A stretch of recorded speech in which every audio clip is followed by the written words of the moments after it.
नमस्कार, मी लतिका। आज मी तुम्हाला 3 साहित्य वापरून चटणी बनवून दाखवणार। एकदम झणझणीत चवीला एक नंबर। मिक्सरचं भांडं घेतलेलं आहे, त्याच्यामध्ये मी 4 चमचे शेंगदाणे बघा भाजून त्याची साल काढली नाही। तुम्हाला जर साल काढायची असले तर काढू शकता, मी काही असे टाकणार आहे।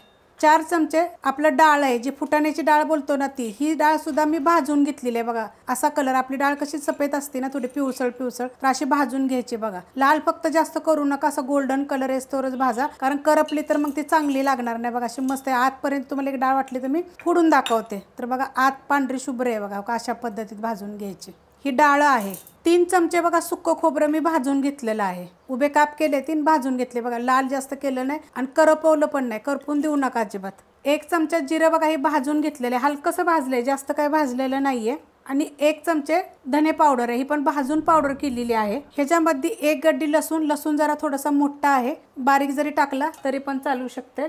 चवीनुसार मीठ टाकायचं आणि 2 चमचे मिरची पावडर, तिखटवाली पण आहे आणि कलरवाली पण आहे, तुमच्या तिखटाप्रमाणे टाका। आता तुम्ही ह्याच्यात काय काय टाकू शकता ती पण तुम्हाला लगेच सांगते। तुम्ही ह्याच्यामध्ये सफेद तीळ टाकू शकता, जवस टाकू शकता, एक नंबर लागेल, करून बघा। आता ही मिक्सरला मी बारीक करून घेणार आहे। फिरवून घेतलेली आहे बघा, तर बघा किती मस्त आणि अशी सुट्टी सुट्टी झालेली आहे बघा, अशा पद्धतीमध्ये। आता प्लेट घेतलेली आहे आणि प्लेटमध्ये आपण हे काढून घेऊया।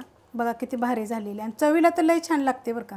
चटणी बघा मी काढून घेतलेली आहे, तर अशा पद्धतीची चटणी होती आणि मोकळी मोकळी होती, चिकट अशी होत नाही। तुम्ही ही 8 ते 10 दिवस ठेवू शकता, फ्रीजमध्ये पण राहील आणि बाहेर पण राहू शकते। अशा पद्धतीने करा, चवीला एक नंबर आहे। रेसिपी आवडली की लाईक करा, सबस्क्राईब करा, कमेंट करा आणि शेअर बी करा।